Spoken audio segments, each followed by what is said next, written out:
आलीस तू? मी आता दीपला सांगणारच होतो तुला फोन करायला. ये प्रीती, पाणी दे का जरा ज्योतीला. नाही नाही पाणी नको, मी घेतच आले नाही काय. हा, रिक्षा चालवताना तुला लागत असेल ना बाटली. बरोबर आहे. स्वराज, विराज, ज्योती, मला खूप बरं वाटलं मी फोन केला आणि लगेचच तू आलीस. थँक्यू. बसा. अरे तू भी काय आहेस, तू बस की. अहो असं कसं आल्या आल्या बस, मला काही काम असेल तर सांगा, ते मी करीन. अगं असं कसं, पाहुणी आहेस तू आमच्या घरची, काही काम वगैरे करायची गरज नाही. आम्ही आहोत ना, आम्ही करू, तू आरामात बस. हो बस ग ज्योती बस. सुभद्रा ताई, इथे नेहमी मी बसते ना, माझी जागा आहे ती. तुमची हो. हो हो हो हो उठा. बसा. प्रीती, ताट तयार करूया. ये.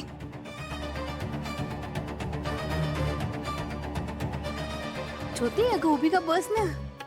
हो बसते.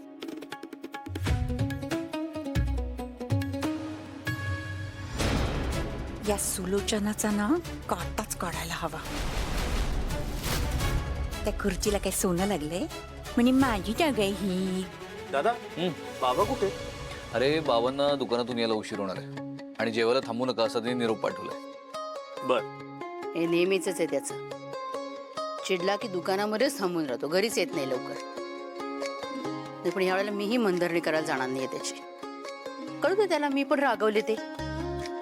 आत्या आत्या, शांत शांत. बाकी ज्योती कशी आहेस? मी मस्त. आणि ज्योती, मी ऐकलं की तू त्या दिवशी एकदम फायटिंग वगैरे केलीस. हा, नाही नाही म्हणजे ते असंच आपलं.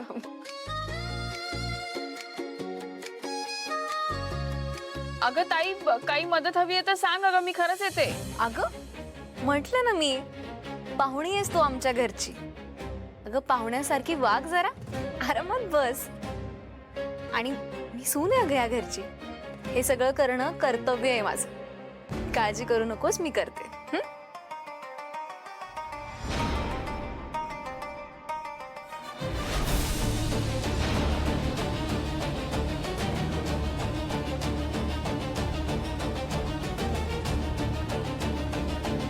काकू, कशी आहेस तू? मी मस्त, एकदम छान. जरा जास्तीच रुळल्यात अगं घरी आमच्या.